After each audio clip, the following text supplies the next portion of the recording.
Hello friends, this is Subrahmanyam. ఇంతకుముందు వీడియోలో India possible playing 11 గురించి మాట్లాడుకున్నాం. ఇప్పుడు 2 టైమ్స్ ఛాంపియన్ ఇంగ్లాండ్ టీం గురించి మాట్లాడుకుందాం. వాళ్ళు స్క్వాడ్ని అనౌన్స్ చేశారు.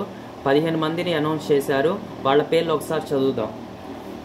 Jos Buttler captain, Phil Salt, Harry Brook, Jonny Bairstow, Moeen Ali, Sam Curran, Will Jacks, Ben Duckett, Liam Livingstone, Tom Hartley, Chris Jordan, Adil Rashid, Reece Topley, Mark Wood, Jofra Archer.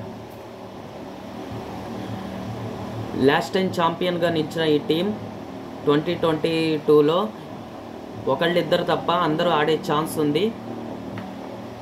8 మంది players అన్ని మ్యాచ్లు ఆడే chance ఉంది. దాదాపుగా 8-9 మంది బౌలింగ్ వేసే capability ఉన్న players, ఎక్కువ ఆల్రౌండర్స్, బ్యాటింగ్ డెప్త్ ఉన్న టీం కూడా ఇదే.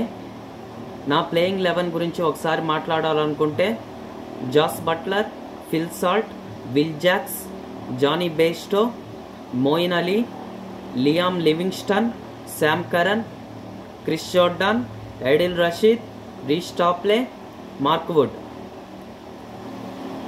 8 మంది ప్లేయర్స్ అన్ని మ్యాచెస్ ఆడతారు. ఒక 2-3 ఫామ్ కోల్పోతే వాళ్ళ ప్లేస్ని రీప్లేస్ చేసే ఛాన్స్ ఉంది. వాళ్ళ పేర్లు ఒకసారి చదువుదాం. ఫిల్ సాల్ట్ ప్లేస్లో హ్యారీ బ్రూక్ని ఆడించవచ్చు. విల్ జాక్స్ ప్లేస్లో బెన్ డకెట్ని ఆడించవచ్చు. మార్క్ వుడ్ ప్లేస్లో జోఫ్రా ఆర్చర్ని ఆడించవచ్చు. చివరిగా నా ప్లేయింగ్ 11 గురించి ఇంకోసారి చెప్తాను. Jos Buttler, Phil Salt, Will Jacks, Jonny Bairstow, Moeen Ali, Liam Livingstone, Sam Curran, Chris Jordan, Adil Rashid, Reece Topley, Mark Wood. ఈ ప్లేయింగ్ 11తోనే ఎక్కువగా ఆడే ఛాన్స్ ఉంది. 2010లో వెస్టిండీస్ పిచ్ల మీద ఈ టీం ఛాంపియన్గా నిలిచింది.